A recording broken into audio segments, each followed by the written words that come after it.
Good morning, and welcome to today's webcast, Federal and State Hiring and Wage-Based Credits. Before we begin, I'm going to play a brief housekeeping video.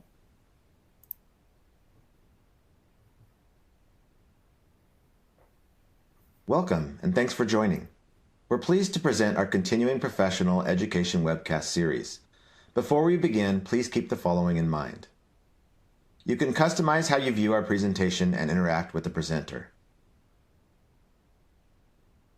For better viewing, close all other applications and turn up your speaker volume. You can adjust window size and placement or enter full screen mode using the controls at the top right of the window or dragging the bottom right-hand corner to resize. At the bottom of your screen, you'll see a series of icons that relate to a different aspect of our session. You can download a PDF of today's slides from the Slide Deck and Handouts widget.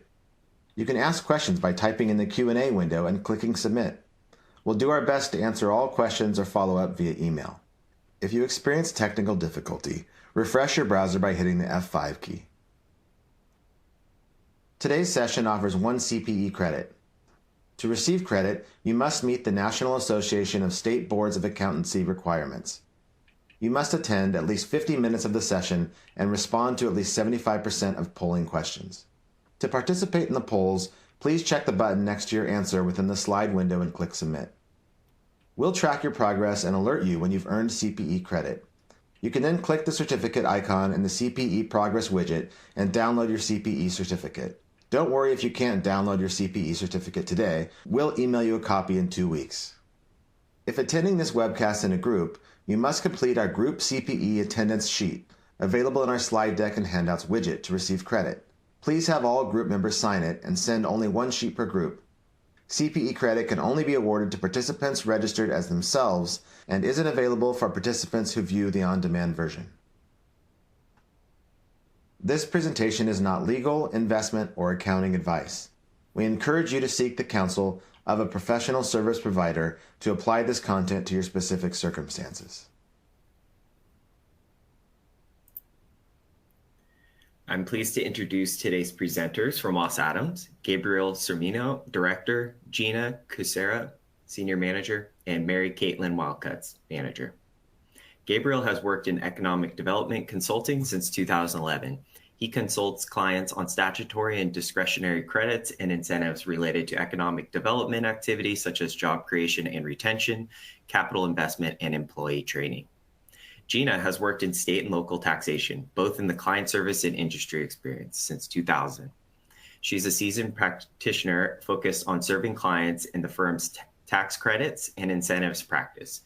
She provides negotiated credits and incentive services, including but not limited to property tax abatements, sales tax refunds, cash grants, and annual compliance. MaryCaitlin has practiced public accounting since 2010. Within the state and local tax service team, her primary focus is on hiring and wage-based incentives, including work opportunity tax credit, disaster credits, zone-based incentives, paid family leave credit, and state hiring credits. And with that, we're going to go into our first polling question for today. And that is, my business is planning an expansion. Either A, yes at a location, B, yes at a new location, C, no, or D, I'm just here to learn. So we'll give you about 15 to 20 seconds or so to answer the first polling question today. Just by selecting the answer and hitting the submit button, your question will be recorded. Great. Looks like people are starting to submit their answers. We're about 61%. And while we wait for some folks to answer, I'm going to give you kind of a quick overview of what we're looking to cover today. It's going to be, as the title of the presentation suggests, is incentives and credits that would apply to hiring or payroll. So, we're going to kind of go over at a high level the types of incentives that are available for that type of activity. And then we're going to dive into some specific federal and state credits and incentives that might be available to your company as you look to hire new folks in the next, in the coming year, in the near future. I think we're at 80% attendees. I'd love to get that to 90% or more so you get your CPEs. So maybe we'll hold it open for just a little bit longer. Looks like folks, the majority are here to learn, which is great. And hopefully this will apply to you, maybe not in the immediate future, but down the road sometime. Some folks are not looking to expand or do some new hiring. But for the folks at the top two who are, we hope that this information will be especially relevant as you kind of plan your hiring and expansion in the next several months. So like I said, we're going to just give a broad overview of the types of incentives that are available, and then get into some specific examples. Generally speaking, credits and incentives based on hiring and payroll fall into two different categories: statutory and discretionary. And then within statutory, there's kind of a 1A and a 1B. And so when we say statutory, that's also, that's another way to say it is by right. So when states and cities and counties want to encourage hiring and expansion, they typically can create legislation that goes into a statute. And then if you meet the requirements of that statute, then you are eligible for that credit. A lot of the ways that plays out is if you hire an employee with a certain background, whether they're a veteran or maybe they've been unemployed for a significant amount of time, that can trigger an incentive opportunity. And so within the statutory category, there's the by right that you just have to make sure you're meeting the eligibility requirements and you earn the credit. For 1B, the pre-certification or pre-approval, that is still by right. You meet the requirements, you'll get the credit. But some states require a pre-approval before they issue the credit so that they know the potential impact to their budgets. So that requires a step before you file for the credit. And then discretionary, that's a negotiated incentive. That's if you're planning a large expansion, you're going to want to reach out to the state economic development team and let them know ahead of time before you start hiring, before you sign a lease. So then you start to negotiate what might be available for that expansion. So a lot of these incentives and credits that we talk about today are going to require some planning. You want to make sure you're ahead of it so that you don't lose out on some potential tax credits and incentives. So what is available? What types of incentives are available? Well, they're pretty broad ranging depending on where you're expanding and what type of industry you are working in. So there's green incentives. I think there's been a lot of news about the Inflation Reduction Act that's expanding and enhancing a lot of renewable energy credits. Credits and grants for investments in renewable energy properties. Some states want to, improve their green energy sector. So they're going to offer grants and incentives based on renewable energy projects. There can be cash incentives.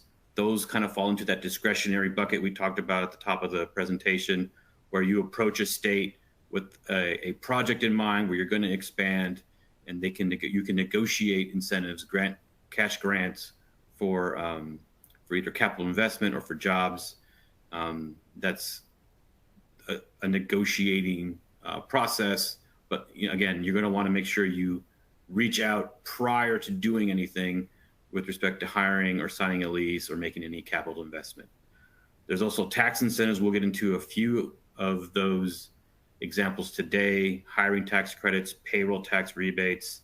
There can be income and franchise tax credits based on hiring. There can be sales and use rebates based on hiring. Those are tools that the states use depending on the types of taxes they levy, tools that they use to bring in new jobs and new investment. There's also training benefits. We'll get into some specifics on those as well. But cash grants to help develop your workforce. States are really focused on making sure that their communities have kind of career ladder jobs, and to the extent that they can provide grants and training benefits to companies to help train employees, they're looking to kind of improve their workforce that way. And so what triggers these incentive opportunities? Well, we're going to focus today on the workforce category. Job retention, job creation, those types of activities will trigger incentive opportunities at the federal and state level. If you're moving into a new geography, a new market, or if you're investing a lot of capital expenditures, or you're going to maybe relocate and expand with including a real estate transaction, those will also and can also trigger an incentive opportunity. But we're going to focus today on the workforce triggers to give you some examples of the types of incentives at the federal and state level that will trigger tax credit and incentive opportunities. And with that, I'll kick it over to MaryCaitlin, who's going to talk about the federal credits and incentives available. Great, thanks, Gabe. So we're going to go over 4 different types of federal programs. First one being the Work Opportunity Tax Credit, which is also referred to as WOTC, empowerment zones, disaster retention credits, and then a brief touch on the employee retention credit. And disaster retention credit and employee retention credit sound very similar, but pretty significant differences. So the first program, the WOTC program. So essentially what this program is it's a wage-based credit, and it's an incentive to employers to hire individuals who have been deemed, at a disadvantage for employment.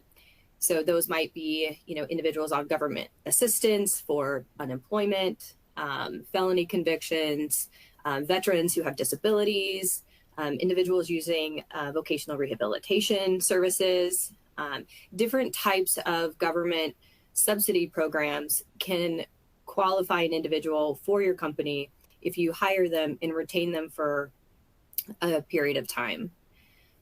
The program is generally for for-profit entities, and it allows businesses to use the credits that are generated to offset any of the federal income tax liability.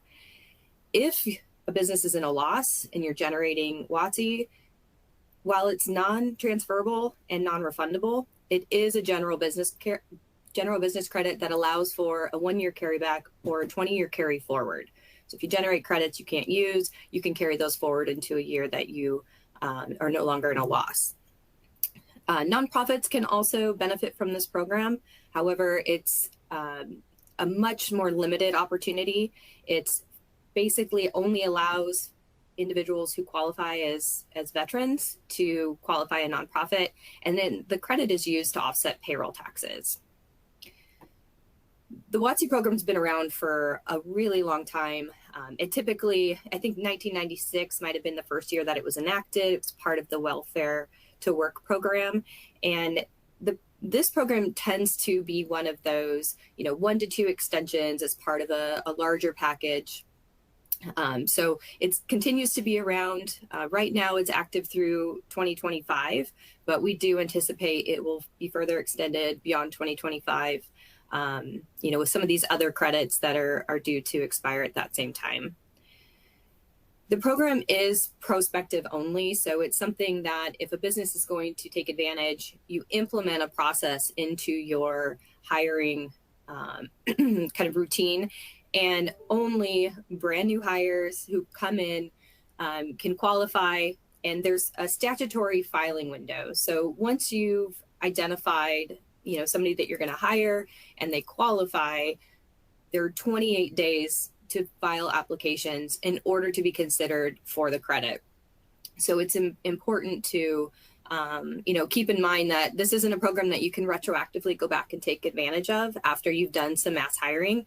It's something that needs to be kind of, put into place ahead of time so that you can really maximize that opportunity. It does only apply to the first time you hire someone.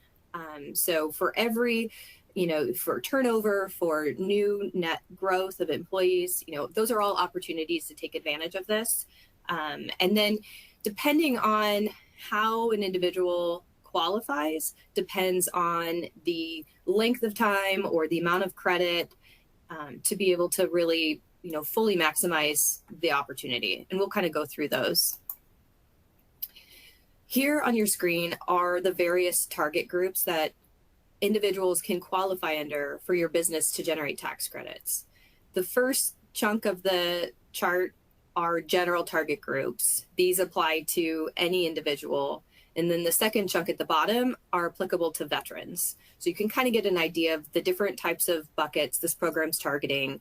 And then depending on how long they work and what their pay is, depends on the amount of credit. So you'll see there's two different columns here, depending on the number of hours somebody works, what the maximum credit could be. The ultimate goal here is that an employer retains an individual for at least 400 hours.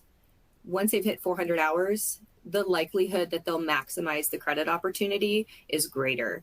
Some of the programs that, long-term temporary aid for needy family, you'll notice that one is a 2-year credit.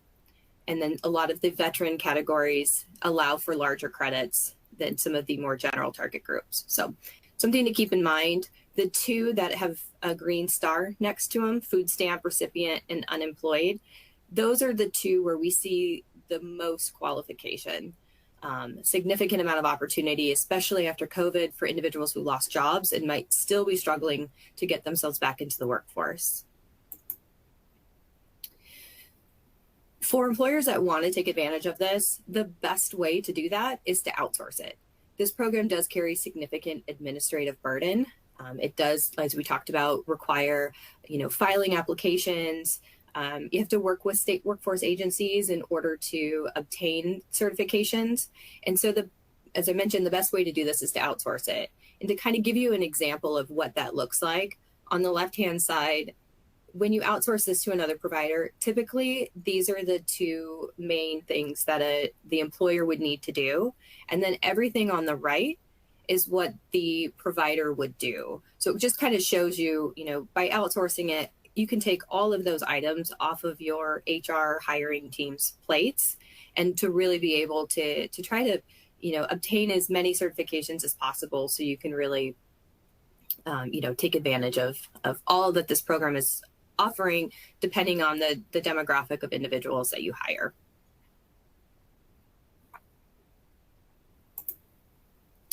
So we're moving on to our next polling question. Awesome. Thank you, MaryCaitlin. Our second polling question of the day is: your company currently taking advantage of the WOTC? A, yes. B, no, we don't hire the right demographic. C, no, but we should. D, not sure or not applicable. We'll give you about 15 to 20 seconds to answer this polling question, and just select the answer and hit the submit button for it to be recorded. While you're answering, this is if you are a business that might be hiring individuals that you think qualify under some of these categories and you have not looked at this program, highly recommend looking into it and seeing if it's something that could benefit your business. A lot of these categories you won't know prior to hiring someone if they meet one of these categories. A lot of this is private information. It's not information that's typically shared with the potential employer. But kind of depending on what your typical demographic is, definitely something to take into consideration. Once you have a process in place, it runs kind of like a well-oiled machine, so it can really be worth the time and energy to invest. All right, we're going to move it on to the results. Yeah, so it looks like, a small handful are taking advantage, and some say that they aren't, but they should be. So definitely, as I mentioned, if you think it's something that could benefit you, definitely recommend looking into it. All right, going to move on to empowerment zones. So empowerment zones are a really interesting credit where the incentive here is for businesses to create jobs and hire individuals, that are in what are declared federal, empowerment zones. And basically, these zones are areas that have been identified as being more low income. A lot of individuals not in with low employment, and it's to try to boost the kind of the economic status in these areas. There are empowerment zones all over the country, and they vary in size. Some are just a couple of city blocks, and some are large radius areas. So for businesses that might be in empowerment zones, the incentive here is, to hire an individual who lives in that zone and will be working in that zone. And then for every year that you continue to retain them, you can continue to generate credit on the wages you paid to that employee up to the maximum. So it's one of those retention credits that allows for repeat credit for each year that that individual is retained and paid. This program is typically linked with the WOTC program when it comes to legislation and extensions. So it too is active through 2025 right now, but as I mentioned before, they'll likely get extended again once the time comes. There is a kind of a link between the WOTC program and the empowerment zones, where you can, if you are in an empowerment zone and you're also screening for the WOTC credits, someone can qualify under a category for the WOTC for being in an empowerment zone. So you can take advantage of that credit in the first year and then take advantage of the empowerment zone for each year thereafter. So you can kind of take advantage of both. The credit is basically a 20% calculation on up to the first 15,000 paid each year. So you're looking at about 3,000 per employee. So depending on where you're located and if you're in that zone and what your hiring and retention looks like, this could be a great opportunity. Similar to the WOTC, it is non-transferable and non-refundable, but it's also a general business credit. So it gives you that 20-year carry forward in case you're not in a taxable year when you generate the credits. This just kind of gives you an idea of where in the United States empowerment zones are. So it's kind of broken up by urban areas and rural areas. You'll notice a lot of the zones are kind of in the Midwest area, not a lot on the West Coast and not a lot on the far east side of the country, but definitely lots of territory, especially big cities like Chicago, Los Angeles, Cincinnati, lots of large cities where, depending on, your map of where your locations are, definitely something to look into, as there may be some additional credits available to you under this program. Disaster retention credits. So these credits, this program started back in, I don't remember what year now, when Katrina occurred.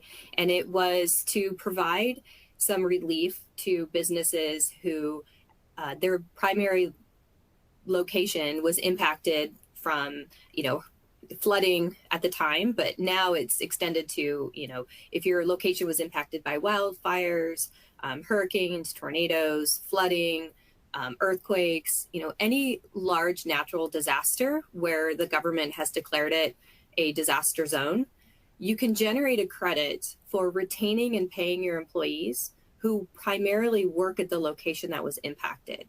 So if you have a location that, your employees couldn't go, either it's damaged or the roads are closed or whatever, or there's a curfew and no one's allowed to travel in that area, but you retain them and you pay them. So either you pay them to work at another location and in a different jurisdiction, or you keep them on payroll even though they're not able to work. This program provides a tax credit for retaining and paying those individuals. So it allows for, a 40% credit on up to $6,000 in wages paid.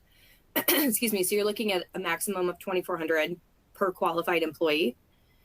And the eligibility basically begins when the location is impacted until the location is able to reopen and you can resume operations, or there's a 150-day cutoff So if your location isn't reopened within 150 days, the credit opportunity would end on that 150th, after the 150th day. Similar to the WOTC and the empowerment zone, it's a general business credit. So the credits you generate, if you can't use them in that year, allows for a 20-year carry forward as well. And lastly, the employee retention credit. So this is also kind of a disaster retention credit, but a completely separate and distinct program from the disaster credits we were just talking about. I'm sure many of you are aware of this program. It's been all over the place. On the screen, we just kind of broke out the general qualification guidelines. You'll see 2020 and 2021. So this is a program that came out as part of the CARES Act as a relief program for businesses who, under government mandates, their business was impacted and they retained and paid employees, even though, maybe they had to shut down for a period of time or a portion of the business had to shut down. The other opportunity is if an employer had a significant reduction in gross receipts. So if there's a big drop in gross receipts based on the requirement for 2020 or 2021, there could be an opportunity as well, even if your business was not shut down under any government orders. The program, the calculation is different depending on if you're qualified in 2020 or 2021. But for 2020, if you're considered a small employer, much larger opportunity. Small employer is defined as an employer with less than 100 full-time employees, and you could generate a credit of up to $5,000 per employee. Large employers who have more than 100 are also eligible for the credit. There's just a much smaller definition of qualified wages. For 2021, similar fact pattern to 2020, but some of these thresholds have changed a little bit. In 2021, a small employer is an employer with less than 500 full-time employees, and a large employer would be having more than 500 employees. And this actually allows for a $7,000 credit per quarter for the first 3 quarters of 2021. So a larger credit opportunity here. Not going to go into a lot of detail. Like I mentioned, I'm sure a lot of you are aware of this. If you're not, definitely something to look into. The deadline to claim any 2020 credits is April 15th of 2024, and 2021 credit opportunity April 15th, 2025 is the last date that you can file. These are payroll tax credits, so they're federal credits, but they're claimed through payroll tax returns. They essentially offset Social Security tax, but because we're outside of 2020 and 2021, this becomes more of a retroactive opportunity. These credits are fully refundable. So if you haven't claimed these and you go back to claim the credits, you essentially would get a dollar for dollar refund on the credits that you generate. The IRS is in a moratorium right now. This is a result of a significant number of fraudulent claims that have been issued. The IRS is they're taking this time to try to figure out some better solutions for taxpayers who maybe filed for the credits but didn't effectively qualify, or there might be some concerns that their position is too aggressive. Audits are a pretty significant risk with this program because of all the fraudulent activity. So while the IRS is in a moratorium and they're working on some new processes and some procedures, they are still encouraging taxpayers to file for the credits. Once the moratorium is lifted, they will be processing those. Lag time is pretty significant. So if you are looking to take advantage of these credits, just keep in mind that it could be at a minimum 9 to 12 months before you receive your credits. It's just an estimate. The timing varies significantly, but to be conservative, estimate a pretty significant backlog of maybe a year. But definitely an opportunity to take advantage of if you haven't and you do believe that you qualify, because as I mentioned, that window for 2020 is going to expire in just a handful of months. If you are a taxpayer who did take advantage of the program, but you're concerned that your position was too aggressive, or you feel that maybe you didn't really qualify, but you just heard about this program, wanted to try to get some credits and are now feeling concerned over that, there is a withdrawal opportunity where taxpayers can withdraw the claim as long as you have not cashed your refund checks. If you have, there's another process for that. But in general, this withdrawal process is for those who haven't cashed their refund checks or their refund claims haven't been processed.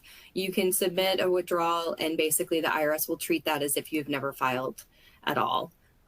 So just a couple of things to keep in mind in case you've already claimed this, you have some concerns, or you haven't and you'd like to take advantage of it. All right, from here, I'm gonna pass it over to Gina. Thanks, MaryCaitlin. Now we're going to focus on more of the state hiring and wage-based incentives. I think there are really three main categories. The first is a hiring and wage-based credit programs. The next is workforce development. And the third we're going to be talking about today are competitive grants. So what are the hiring programs? I think there can be really two categories. One is job creation and the other is job retention. Now, when you're thinking of creation, all of the programs throughout the states run more or less very similar. You have to be creating net new jobs. So when the state is looking at your facility, they're going to consider if there's any backfill, and they're going to start at a base period of time prior to your project or your jobs growth period. Most programs do not allow in-state transfers. So they're also going to look at your base throughout the state. And most, again, all programs require a limited period of time to create the jobs. Generally, they are 3 to 5 years. This gives the company enough time to ramp up if it's a large project or if it's a construction project to bring those jobs online. Some programs, there's like a 12-month period of time. For retention programs, those programs throughout the states are a little less frequent. And mainly states that have these, they're really to attract companies. And my experience is based off of their legislative, right? So it's basically targeted for a large company. For instance, Ohio's program, you have to have 1,000 jobs to be retained to even qualify initially for the program. So in retention, again, you're going to be given a specific period that you have to retain the jobs, and they look to your current headcount at the facility. Now, there are some qualifiers, again, similar to what the slide title is, hiring qualifiers, wage, right? They're wage-based. You're going to have to meet state average wage or county average wages. If the company pays higher than those, for instance, if you pay 125% of the average wage, there is potential for you to increase your credit per job. For the jobs portion, when you're evaluating these programs, I recommend that you really look at the state you're focusing on for the program and understand what they define as full-time and part-time. For instance, full-time, sometimes that's 40 hours. Oftentimes it can be 32 hours that a state may consider a full-time job. So when you're determining the number of net new jobs, you want to make sure you're qualifying those on the correct hours they're going to be working. Also for part-time, some states allow for full-time equivalents. So they'll allow you to take 2 part-time jobs and consider it as 1 full-time position. So again, a lot of this comes into factoring when you're considering hiring new or creating new jobs. The next portion would be salaried and hourly. So for salaried employees, less documentation is going to be required. And when I mean that, I mean you're not going to have to track them as closely. Economic or development agencies in most states understand that salaried employees are exempt. So you're not tracking them on an hourly basis. they generally work 40 hours a week and then you pay them a salary. For hourly, they may want to see, for instance, if you're tracking them in the system, how many hours they're working. Another area of consideration for qualifiers is going to be you can get different credits and different number of jobs, a minimum number of job creation, depending upon where you locate. So rural versus urban. So on this slide, I've listed some programs. Again, a lot of states have job creation tax credit programs. California Competes is a very popular program. On this slide, I'm not going to really go by bullet points here, but for this slide, I want to show that a lot of these programs are non-refundable. The California Competes does allow for a 6-year carry forward, and their award is tied directly to the job creation. Now, for all of these programs, or if you're looking to subscribe to any state hiring program, I would encourage you to look to see if there are application deadlines. So sometimes these are rolling deadlines. Sometimes, for instance, California Competes, they have 3 competitive deadlines for each fiscal year, and they require at least 25 new jobs, and the average wage should be $80,000. So California Competes is an interesting program. In every year, they try to look at strategic industries. And this year, they've looked really to green industries, lithium battery manufacturing, semiconductor, and technology. So you also want to consider that, because these programs, for the majority of the time, are pre-approval, but they also are competitive. So it goes back to that initial slide Gabe reviewed, where they're statutory, pre-approval, certification, and then discretionary. For the Colorado Job Growth Incentive Tax Program, they also are non-refundable. It is a credit equal to 50% of FICA, and it is determined on 8.5% of the wages paid to the eligible employee. Now, again, this is a statutory program, and it really targets manufacturing and non-retail services. And I want to say, I think that's a common theme through most of these programs. They kind of shy away from retail, the retail industry.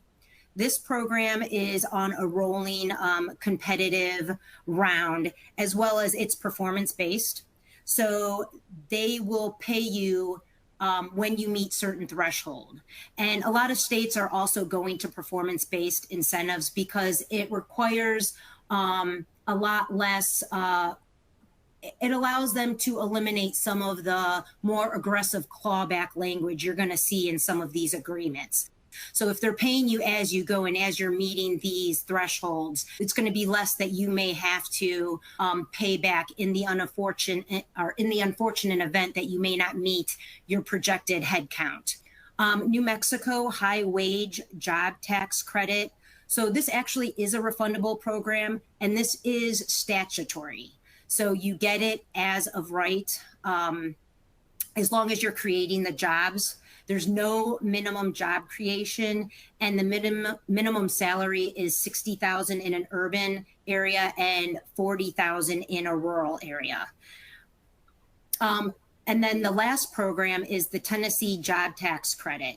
Now for this, this requires a business plan be submitted. So this does require pre-approval, but what is unique about this program is you can go back. Very few credit programs or incentive programs are retroactive. This program allows you to file a business plan within the statute of limitations, and then allows you to complete the compliance process. And you can carry forward this credit for 25 years. Now, this allows you a standard credit of $4,500, and that's based off of a tiered county. So depending upon where you're locating in the state, but they also have enhancement credits. I like to call them kicker credits, right? So you can get an additional credit if you're in a more rural or less economically a more rural or tiered county. If you are hiring people with disabilities, you can get an added credit.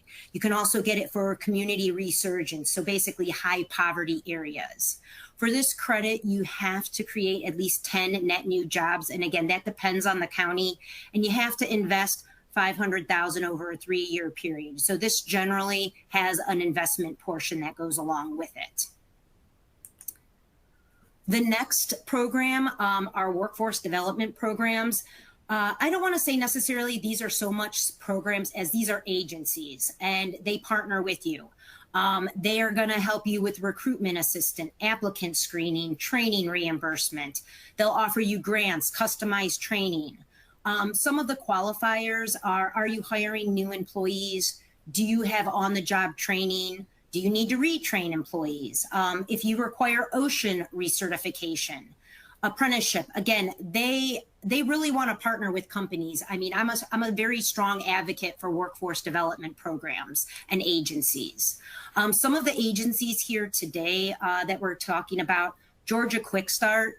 So this is a state workforce development agency. They actually partner with community colleges, and they'll sit down with a company and they'll help you develop. If you need specialized training, say you want to bring a manufacturing company or facility into a county that may not have the trained workforce you need, they'll sit down with you. They'll assist in getting a training program set up and developed through the community college. They'll also do pre-assessment, so you don't have to screen everybody. They offer customized, again, post-hiring and very specific, very deliberate training. One of their nuances is they also offer leadership and professional development. For the Oregon Workforce Talent Board, they have a reimbursement program. So they'll reimburse up to $5,000 of new employees for on-the-job training. They also will assist you in finding qualified candidates. One of the nuances here of Oregon is they will allow you to use their iMatch skills system, and either you can post directly or you can work with one of their consultants, and they will upload your job posting. They also will offer sponsor job fairs as well as hiring events. The next one is Washington Local Workforce Development Boards. These are regional offices. So these are regional boards. And again, they have targeted recruitment assistance. So they will look specifically what your needs are, and they will go out and recruit for you if they don't have candidates already lined up. They also host industry roundtables. So I think that is a nuance of those development boards. So you can find out if you're in the industry, maybe some industry, other companies, some difficulties they may be having in the environment, or some successes, or find out things that work for them. The last program I'm going to be discussing today for workforce development is Texas, and they have their Workforce Development Commission. Now, this is a state agency, but they have 28 local workforce development boards throughout the state. So even though it's a state program, it's administered at a local area within your region. They have the Skills Development Fund, and you can receive up to $500,000 in customized training. So again, this is where you have an agency that is working directly with you to customize training that will have a direct impact on your facility. They also will assist in apprenticeship opportunities, and as well as sponsoring job fairs. I mean, I think the overall theme here of workforce development, if you don't know about them or if you've never utilized them, I would encourage any company to reach out there. They really are set up to partner with the company and to make sure you're successful. And there are a lot of synergies there in the fact that they have also worked with employees or the workforce on helping them get jobs. So, I mean, it's just these are really good organizations that can help companies. The next is a competitive grant. So this is, again, going back to one of the earlier slides, discretionary incentives. These are based off of job creation and investment, and they're usually looking, these programs are really competitive programs, meaning you have to have a competing location, and more likely than not, they want it out of state. They're looking to bring you into the state if you're not already into the state, and they're looking to create a large number of jobs. They cannot be in-state transfers. Again, generally, the investment, and I'm not going to dig too much into that, but is real property, personal property. Some of the qualifiers, very targeted industries. States that have these, what I call deal closing funds, are, well, they will target specific industries, whether, again, similar to California, semiconductors, green energy. They also are looking for high paying, skilled jobs. The period for these programs are generally 3 to 5 years. They want to see you making performance-based. They want to see you bringing on these jobs every year. You're going to have compliance. The awarded companies, again, you have to have an out-of-state alternative. Generally, the governor is involved with these because these are high-profile programs, and these are high-profile projects. And I would say the most common, most important is the company cannot have made the decision. You can't know you're going to the state and then try to get these grants. They are very well vetted. You will have to show an alternate site, and oftentimes they want to see if you've been negotiating with the state. So they may ask to see an incentive letter. Some of the programs, again, I'm going to bring up Texas. They have the Enterprise Fund. This is performance-based. It's new construction and expansion. With a lot of these programs, it's not publicized how the grant is calculated. So again, this one, it can be the average wage of new employees, but they're not going to give you the secret sauce, in other words. The state does know how it's calculated, but if you go back and you look at the job creation tax programs, you can see that's a certain dollar amount per job. It really varies depending upon the significance the project is bringing to the state. And you have to have local support. So with most of these programs, again, you need local support. They are performance-based. Again, one North Carolina fund. I want to say what's unique about that is that a company must provide health insurance and pay at least 50% of the premiums. Now, that doesn't mean that the employee needs to take advantage of that, but they at least need to be offered that. Another program is the California Competes, and this is a grant program. This falls under that initial California Competes tax credit program. If you're unable to take the tax credit, the state will offer a company a grant program. But as you can see, you have to hire at least 500 new full-time jobs or make a large investment of $10 million. And there's only one funding application per fiscal year. And the funding is limited. It's renewed every year. So if the state has it in its budget, then they're going to renew the grant program. The minimum grant request is also $5 million. So again, larger jobs creation, larger capital investment. And then the last program is the New Mexico Local Economic Development Act. The LEDA program, I'll say that's a mouthful as I'm reading that off. But they will grant to attract new businesses, but also to retain business. So this is a unique state program, and they try to keep the business. They want to retain businesses. So they will offer these grants if you're creating new jobs or making an expansion. The funds are administered through local governments. So this is a unique program if you're entering the incentive agreement with the company, it's going to be a 3-party agreement, meaning it's going to be with the local economic development agency as well as the state. And then those funds flow through the county EDA essentially. So then they are going to be the ones to pay you out. So they track this.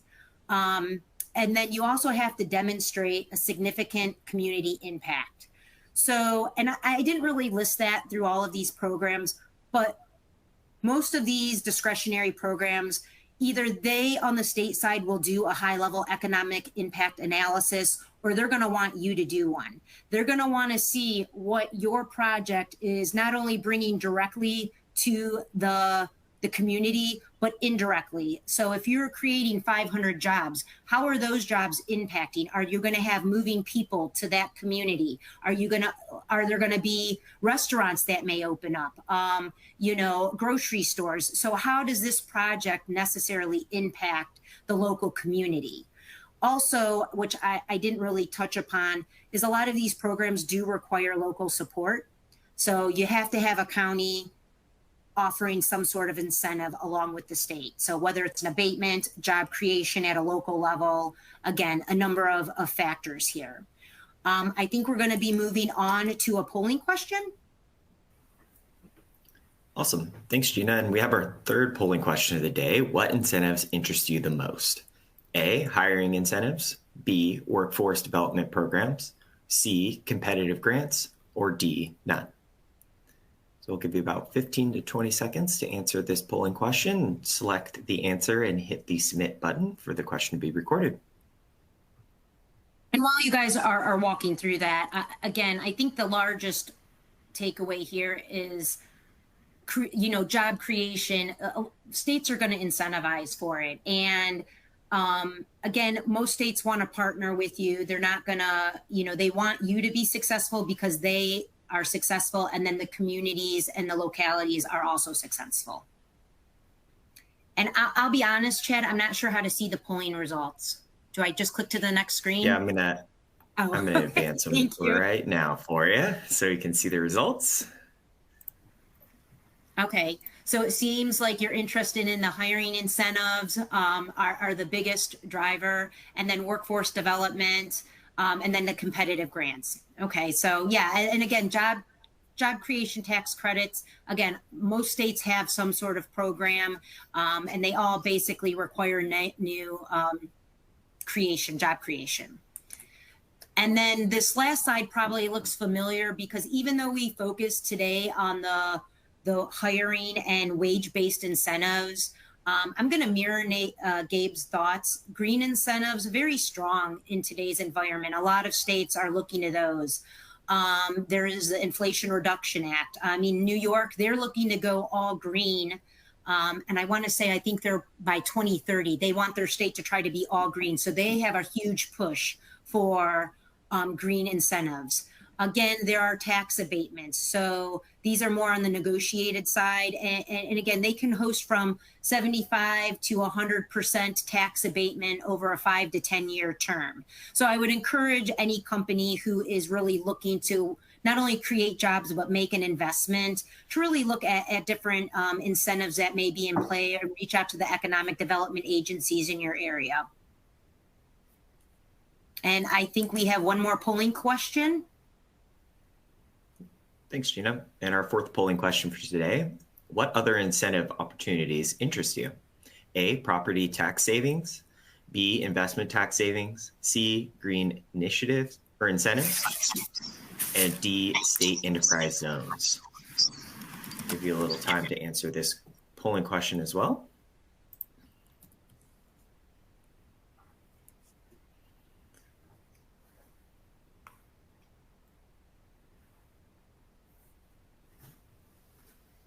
While people are responding, I think as we start to wrap up our discussion, I think some key take-home items are: if you're planning on expanding, if you're planning on hiring and increasing your headcount, it's helpful to start looking at these incentives early.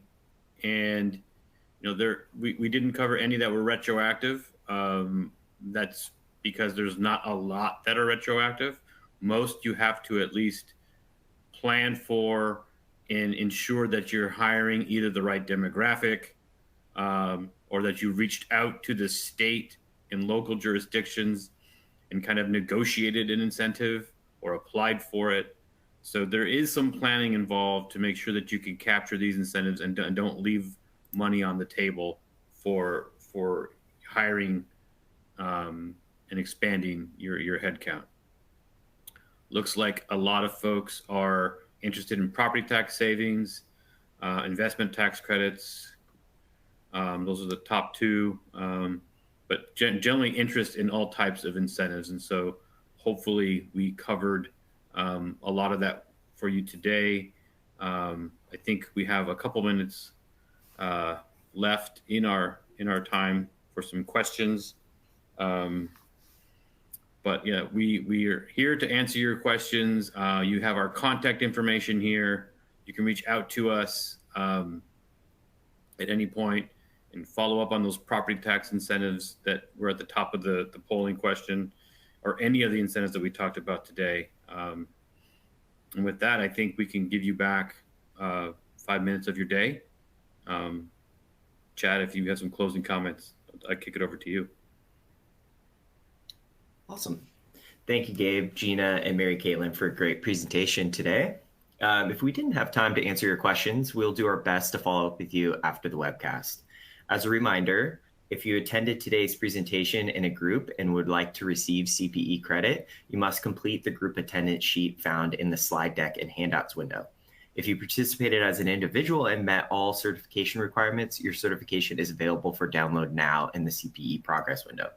I'll keep the webcast open for a few minutes to give you time to download your CPE certificate. A copy of your CPE certificate will be emailed within 3 weeks should you have any difficulty downloading it now. Here's a link to an online survey where you can provide feedback for today's presentation. Please take a moment to complete this as your feedback is very important to us. Thank you for joining us, and we hope you'll join us again next time.